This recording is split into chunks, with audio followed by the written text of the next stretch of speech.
An old mirror hangs on the wall. You see the reflection of your face in it, adorned with the expression.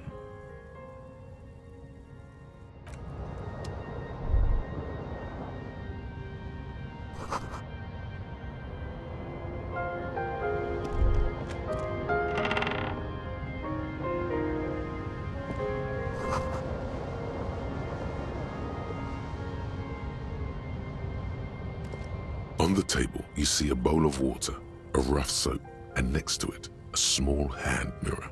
A straight razor soaks inside the wash basin.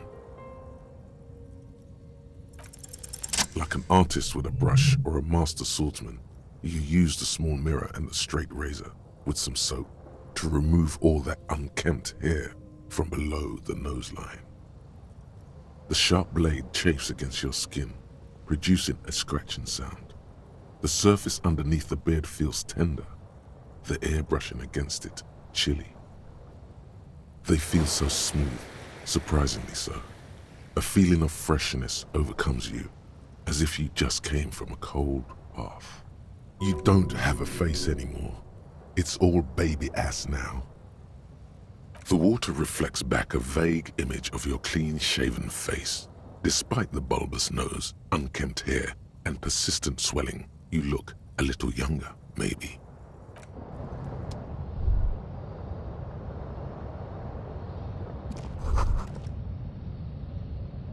A brisk coastal wind still howls against the window of the shack. Occasionally, the waves crawl in under the foundation, producing a low hum. The room feels muffled, like you pulled your hat over your ears. Outside, it is cold and windy, but you're inside, and it feels safe and warm. What is this place to you?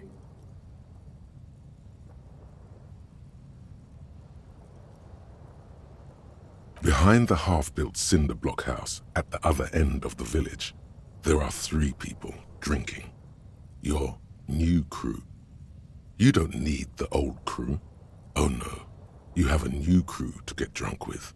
You already were a part of their crew once. You can get drunk with them again. You're probably going to hang out there a lot, behind that cinder block house. It's where you belong. Outside, the howl of the wind has picked up. The waves crash against the stilts again. It's as if you think the thought, but in someone else's voice. Look under the floorboards.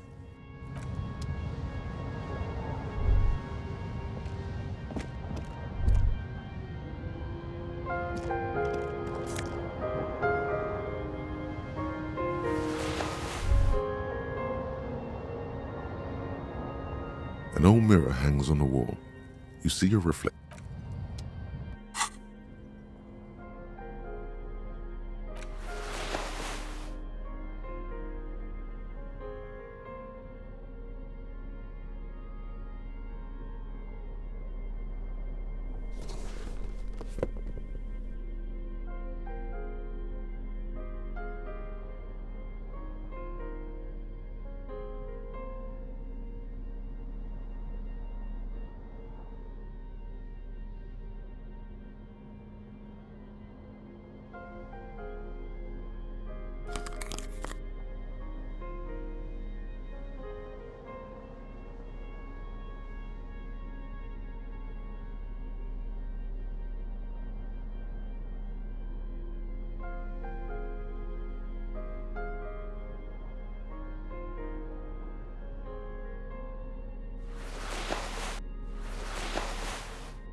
Yes? Yes. I don't know what to say. Perhaps I'm not really sure about this turn of events. I think the mutton chops might have been a better idea. They sort of seem to cover up some of the... Damage. Either way, good on you. You were saying?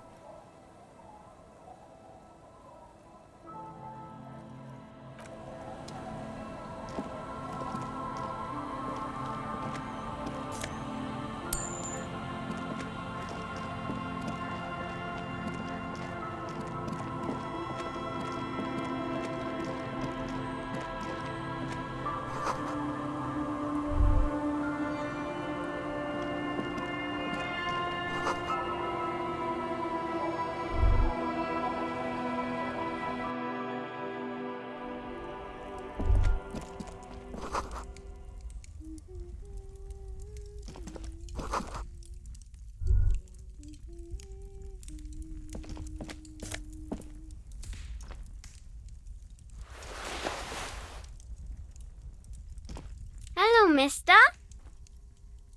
She clutches a small stuffed animal. Occasionally, she twirls it around.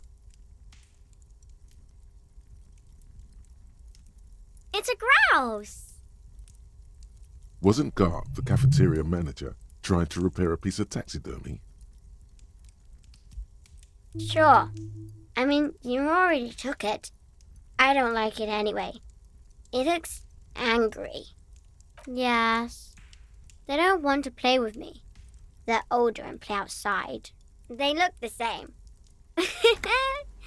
Sometimes I can't tell them apart. They look identical. My mom's outside, and I don't really know about my dad. It's Lammy. He's my friend. Sort of. Like... Lambie is a stuffed lamb that, admittedly, has seen better days. One of the eye buttons is missing, and the fur is tattered in several parts. Lammy usually doesn't like strangers. But you're also fuzzy, like Lammy. Bye!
scattering of bullet holes is spread across the cracked wall, reaching from one corner to the other.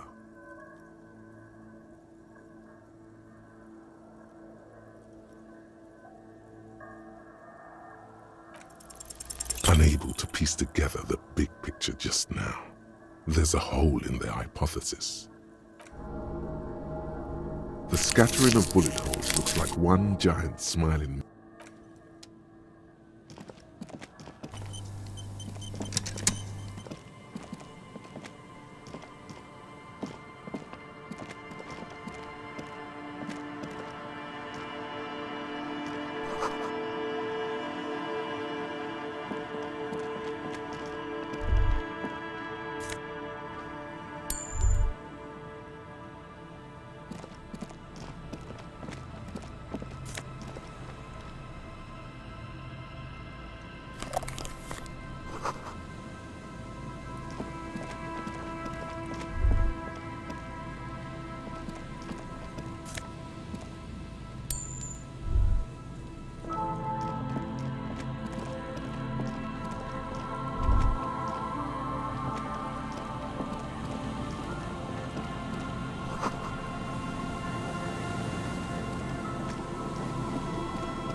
Go.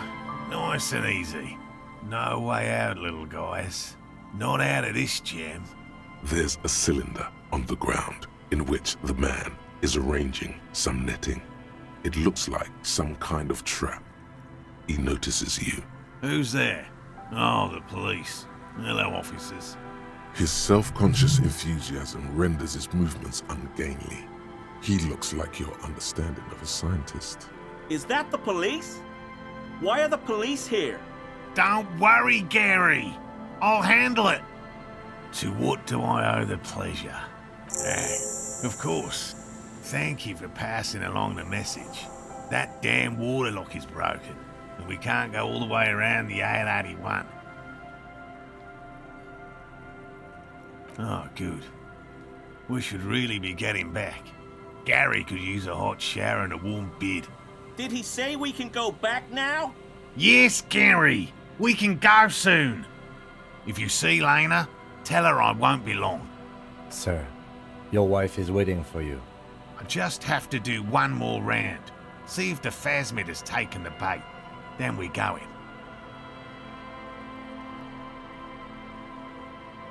in. Well, first of all, it's damn difficult to find, which is why we've been knee-deep in the reeds laying traps for it. Typical rookie assumption. Insects are much more sophisticated creatures than those unversed in zoology give them credit for. Even simply catching a glimpse of the Insulindian phasmid would be the apex of my, of any, cryptozoology's career. But to study it and its defences, find out how it stayed hidden so long, would be glory itself. very little, I'm sorry to say. No one's ever captured a specimen, so all our information is based on first and third-hand accounts. Not yet. That's what makes it a cryptid. Just out of curiosity, if there's no proof of its existence, how do you know it's real? I know it's real. By which I mean, I've heard enough first-hand accounts to believe quite firmly that the Insulindian phasmid is more than mere superstition. I have to resist the thought such an extraordinary creature is doubtlessly highly resilient. After all, it's generally thought to be capable of parthenogenesis. Parthenogenesis, meaning the females don't need males to reproduce, makes it easier for a species to survive in adverse conditions. And it shouldn't. Nature does not concern herself with ethical propositions. As a scientist, my interest is strictly dispassionate. There's nothing dispassionate about the way he talks about the insect.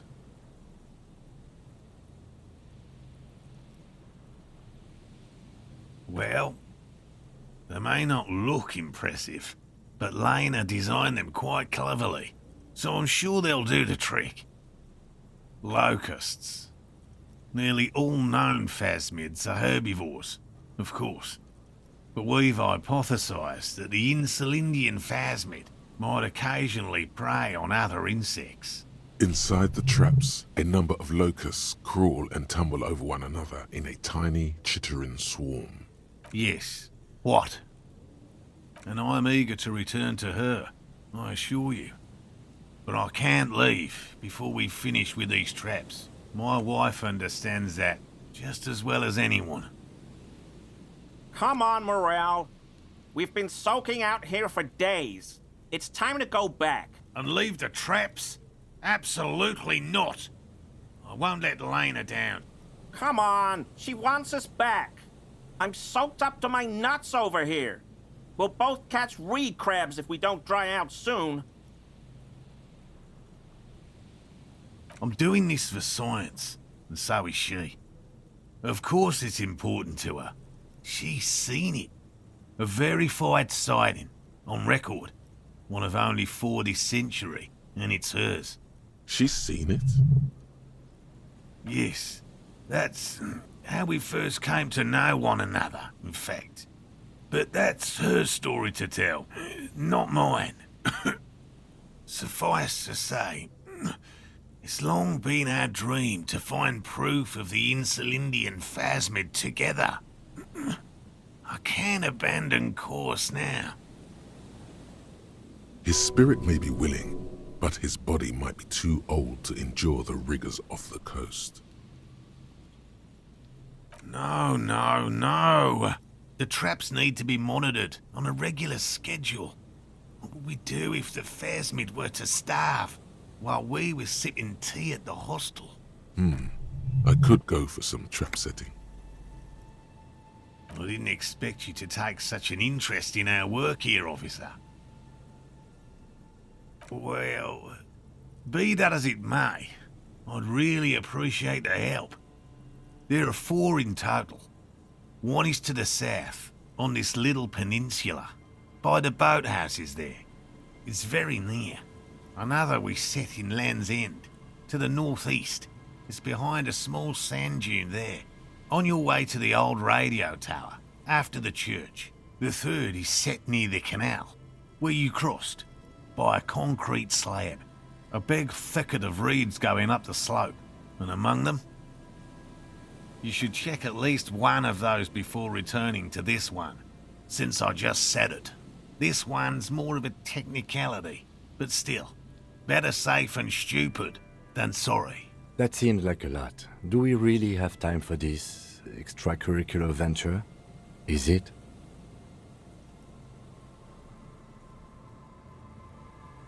Bring it to me at once. Just make sure the trap is closed tight. That's highly unlikely, officer.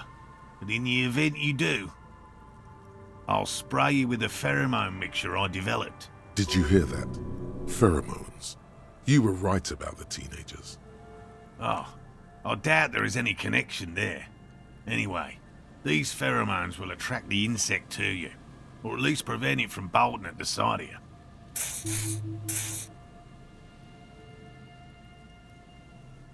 This is the smell of dying reeds, of longing crumbling into the water.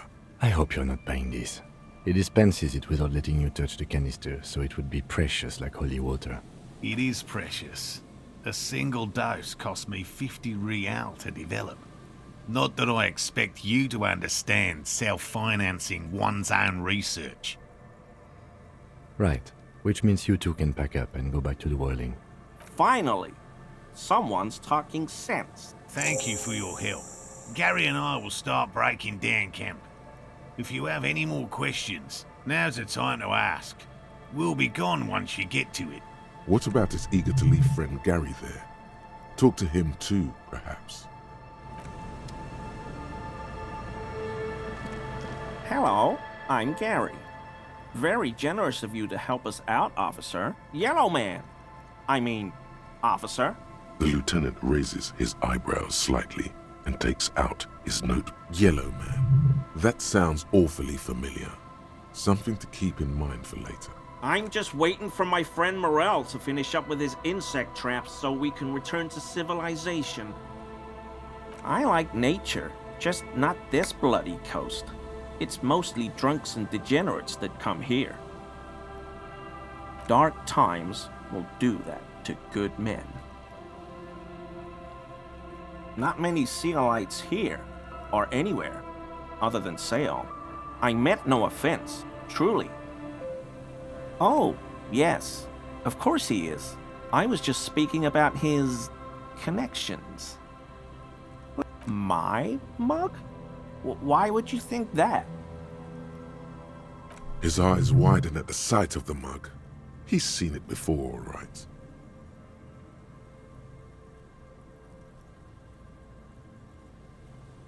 I may have had a similar looking mug in the past. That's all.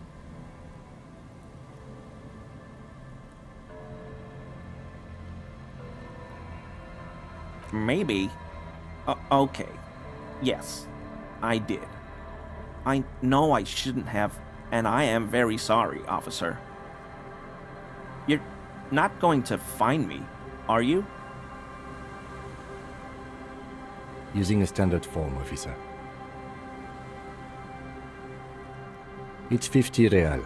You're getting off easy. In return, we expect information. You have questions to answer, sir. What did you do, Gary? Nothing. Nothing. Just answering some questions. Helping out the law. Here we go. Start pumping that sweet info. I know a guy who works with the trash collection services, CS Municipal. He gave me a master key for the trash containers of Martinez. So I can use the Whirling's trash compactor to store my own stuff. Garbage disposal is expensive as hell. The damn Bohemians run it like a mob. I'm sorry, okay? I thought I could cut costs. I shouldn't have. I shouldn't have disgraced myself. Disgraced? No need for the histrionic, sir. It was, after all, just a trash container. He studies his reaction. Gary doesn't answer. Officer, please. Let me explain. It's not like that. I was only cleaning up. I live right across the yard from where he was hanged, and I saw him stripped naked. All the clothes lying around in the yard, smelling. People are animals, you know? Then I came out to clean up the rags because no one else would. I put them into the Whirling's trash, along with a broken mug, admittedly. Okay.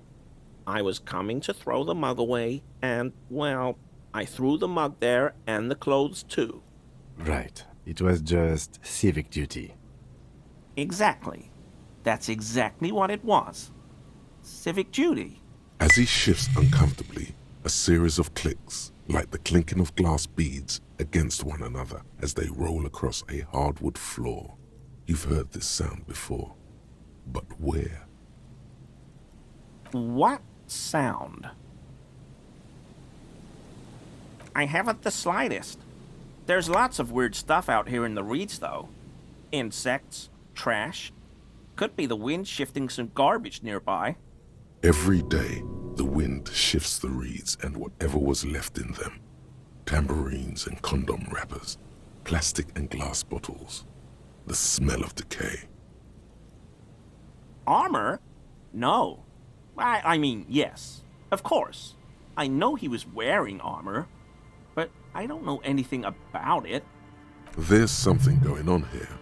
You should observe him more closely after this topic is concluded. I hope I could help your investigation, in my small way. Don't be so relieved yet, Gary. This bad cop may have been in your apartment, admiring your mug collection. Perhaps a little Intimidation?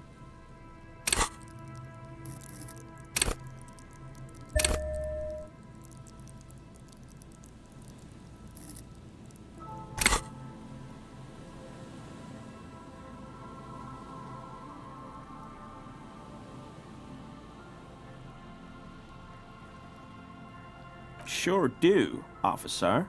His eyes narrow slightly. He's wondering where this is going.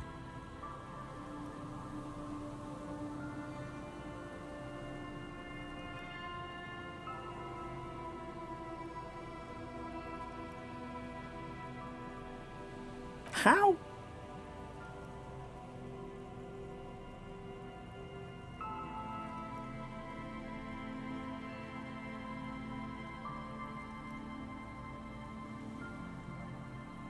Mr. Clare unlocked my apartment?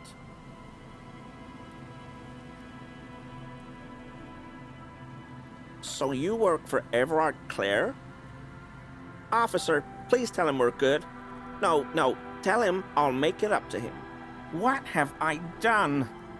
He'll send the muscle after me. As he lowers his tone, he hunches his back.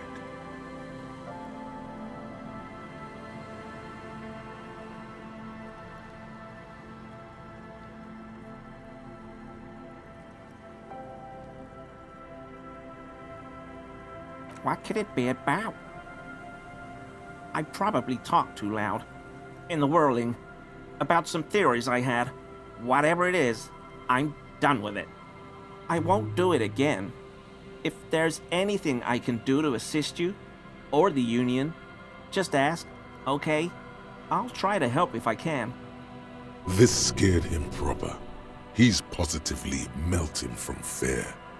Has to prop himself up with a lot of anger to keep it together. The weather vane has turned. He cannot be unturned.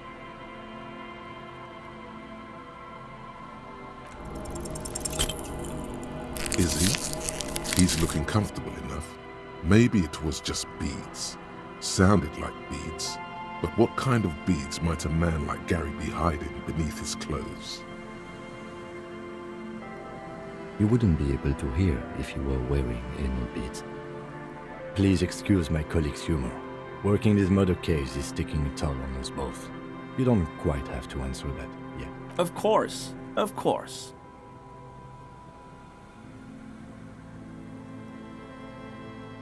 I told you everything I know, sir.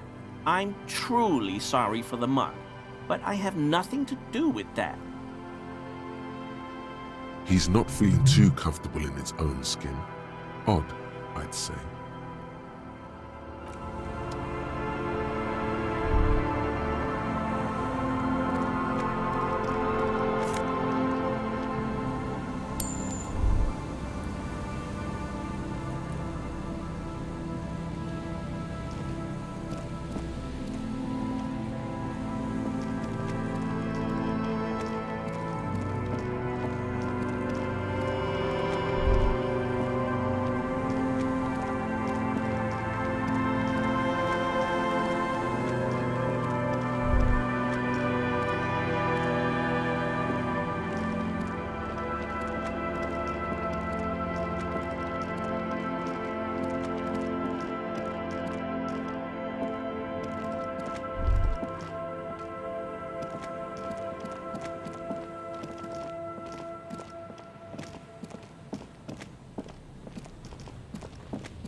Someone has left an unidentifiable article of clothing on this railing.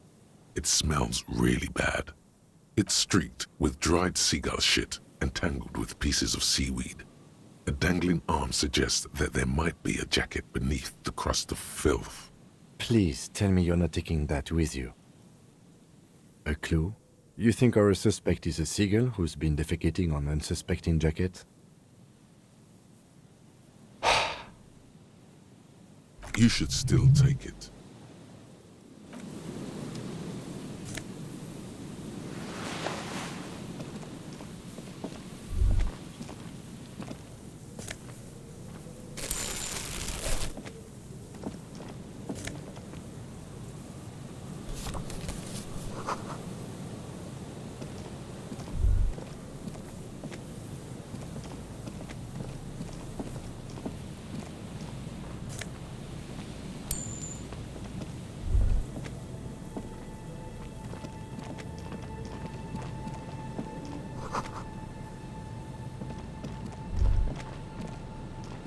The smell. It's awful and familiar. It doesn't help. You can still smell it. Keep it in now. Don't overreact. Breathe. Don't you recognize it? That hideous pungency, that faintly cloying sweetness. Only death smells like that. Something cold wakes in the pit of your stomach. Fear. The lieutenant has already brought a handkerchief to his nose.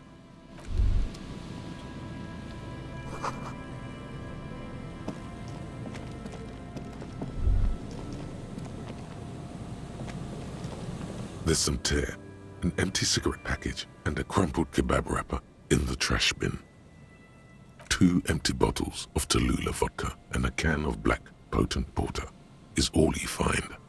No, there's more in there. Livis strawberry liquor, plus some Pilsner bottles too. Better not pick them up. They seem unhygienic. A tragedy.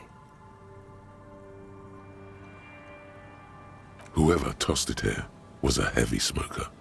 The brand name reads Red Astra. Now, this makes partying look bad. Still, don't let it sway you. You're responsible. You see traces of mayonnaise and ketchup on it, as well as a tomato wedge. The wrapper reads Shish Kebab Revachol. It's hard to concentrate in the smell. The sea air brings some relief. A man lies on the boardwalk, his limbs bent and neck turned at an unnatural angle. Right next to him is an empty bottle of spirits. In his cramped hand, a chewing gum wrapper. Half of his body has slipped between the cracked boardwalk, starting with the right leg. The fall has left him broken, contorted like a sad puppet. The smell is not as bad as a 2-week-old corpse, but it's definitely heading there. Hold on. Lividity is faintly pronounced. Whoever this is has been dead for 2 days. No longer. We need to investigate. Calm now. Carefully. Just another day. Just another dead body. He's wearing mud-caked boots, beige trousers, and an old brown leather jacket with a bright blue lining. There are traces of kebab sauce on his chest. The leather jacket suits him well. It must be custom made. You find some sunflower seeds and a rain-soaked library card folded into 2. His jacket feels sodden and heavy under your hand. Good. We should take a look at that library card after this is done.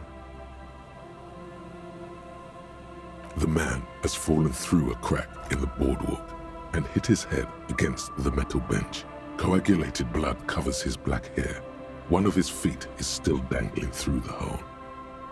You have to be quite inebriated to fall that bad. Well over a liter of pure ethanol. 3 bottles of wine or 1.5 of spirits. When damp, these boards are really slippery. Even a sober man could lose their balance here. His expression is dull, like the sea behind him. Drops of water shining on his mustache. His eyes, empty and wide, look frightening in their frozen gaze. Height 170 to 175 centimeters. Curly hair, stout build. Age approximately 50 to 60 years. There's some dried blood on the metal bench, right where the corpse's head rests. The floorboards are rotten and slippery wet around the hole. An empty bottle lies nearby. A chewing gum wrapper is clutched in his fist.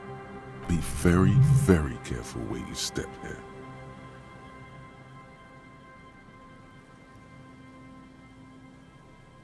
A dried chunk of blood covers the hair at the back of his head. An open wound. It's sticky and cold to your touch. I don't see any other major wounds, do you? Seems like the head wound was fatal. It's exactly the shape of the bench. They screech under your feet ominously. It's hard to say whether the dead man's weight was the cause of the boardwalk to break. It definitely looks fragile. You see waves churning below. Something cracks beneath your feet.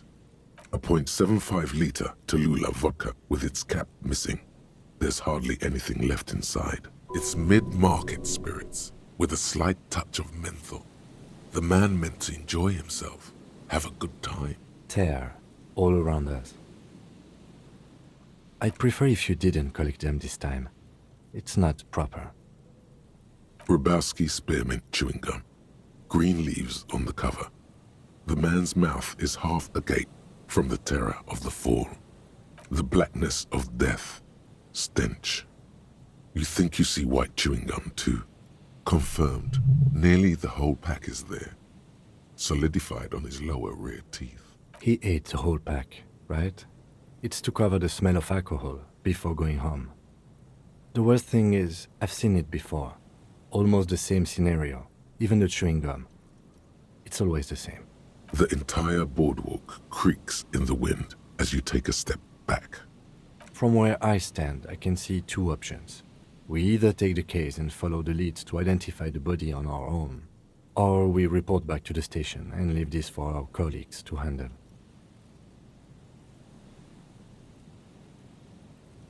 Alright, we should first examine the library card you found. Then we can call the station from my kinema. Let them know we are taking the case. Looks like one of the locals. He'd have to know this spot to come here. You don't just walk over here. But that's just a lazy assumption. What do you think? At least this man knew how to party. Imagine the same scene without the bottle. Now that would be just sad. The wedding ring. But let's try to not run ahead. For now, all we know is that he's an unidentified middle-aged man found dead on the Martinez boardwalk. Death by misadventure. He slipped and fell through the boardwalk. A truly unfortunate accident. If it wouldn't have been for that bench, he'd be alive.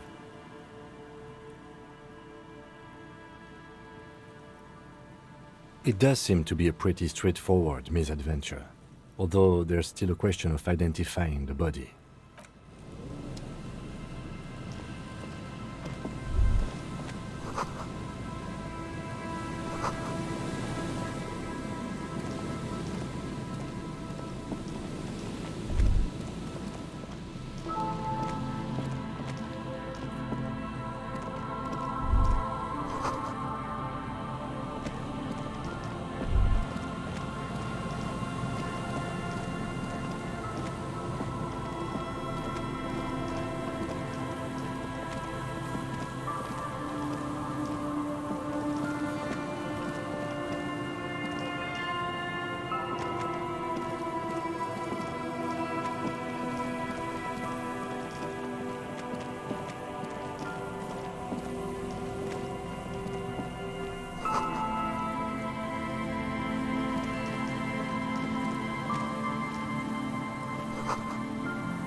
gold door, worn by elements, guards the depot.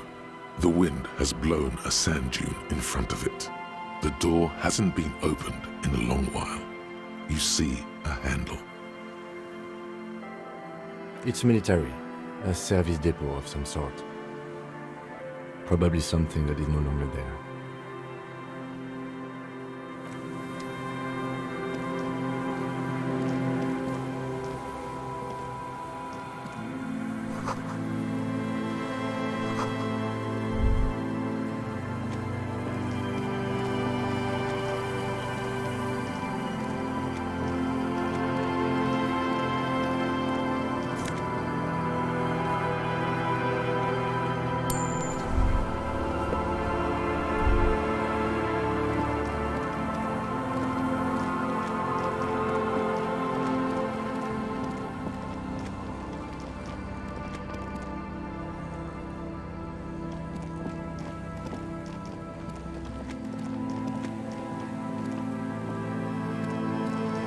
There's a trap in the reeds at your feet. Looks like the same one you saw Morel set before. Same mesh, same wiring. Locusts are crawling around in the trap, confused but uneaten. You see no carnivorous reed phasmid gorging on them. Big surprise. Anyway, 1 down, 3 to go. Surely.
You see that seagull up there? Remind you of anybody? Exactly. Think about the seagull's story. It's one of endurance and adaptation. The seaside was paradise once. They were birds of that paradise. Then their paradise became shit city. And what did they do? They became urban survivors, eating burgers out of trash cans, killing and eating pigeons. No time for that sentimental bullshit. They're hustlers getting shit done. They're one pair of track pants away from gangsters, just like you. Own it. Steal hot dogs, shit in the sand, whatever it takes to keep going.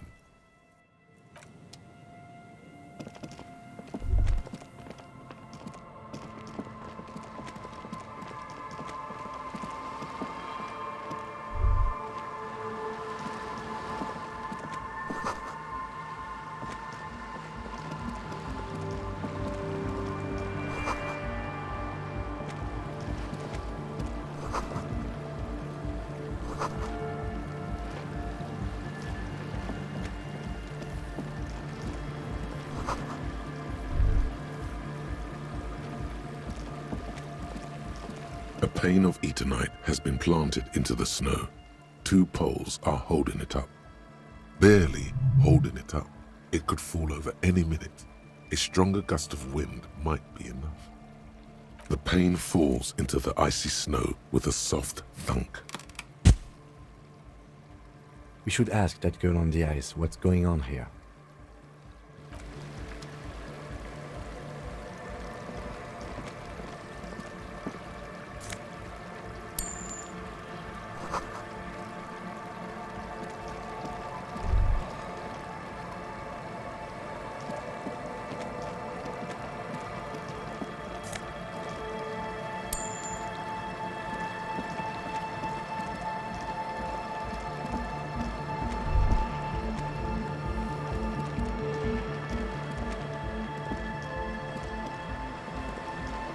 A shaggy-looking girl in her late teens or early 20s kneels on the ice with an electronic contraption in her hand. Hearing you approach, she looks up. Oh, hello there. Everyone knows drugs make you invulnerable to cold. You bet this one likes to party. Huh? Maybe she didn't hear you. A little louder. So should you. You don't have to do anything. Oh, I didn't notice that. Yeah, well... Look, man, fuck the hat. Your pulse rises. I'm sorry I said fuck the hat. I was concentrating on something else. My whole family swears and it rubbed off on me. A cell. Her hair is dyed blonde, with dark roots showing. There's a coarseness to her features, some masculinity below that timidness. Okay, it's Burger. This is a portable recording device. It's for field recording. Low quality, but still. Actually, just one wire. I picked on it till the braiding came loose. The wire leads to a contact microphone. Okay. Recording, I guess.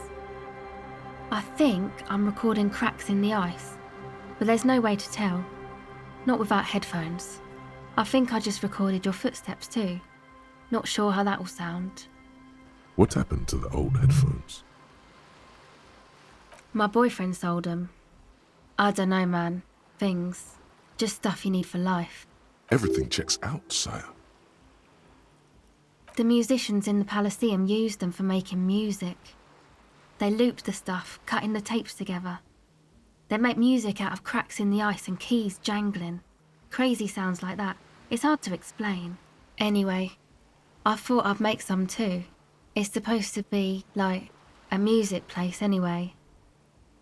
The girl is cold all of a sudden. Very cold.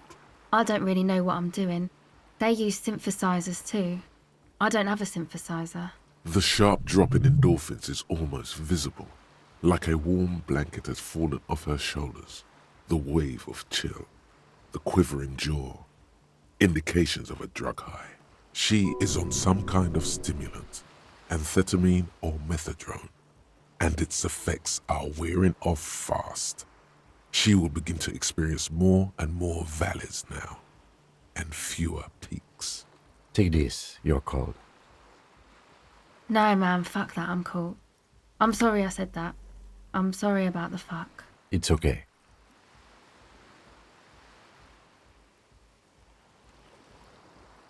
Thanks.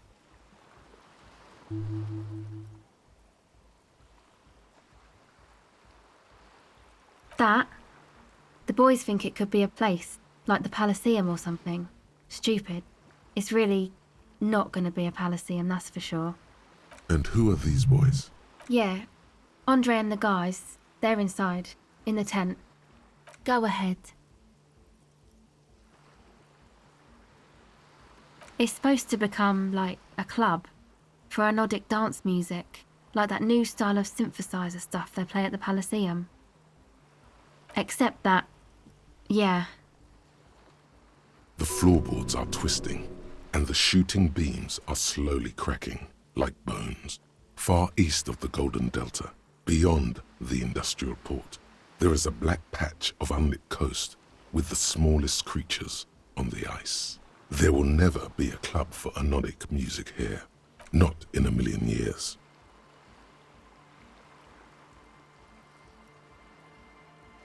I know. It's not my idea. Andre and the boys found the place. It was supposed to be deserted, but now they can't even take it. Hey, don't get me wrong, but you're cops, right? Okay, well, maybe you could talk to Andre and the guys, because there are some strange things going on in that church. If you're police, you should look into it, right? They're inside that thing there. Would be cool if you did. Was there something else? Go ahead. Okay, bye.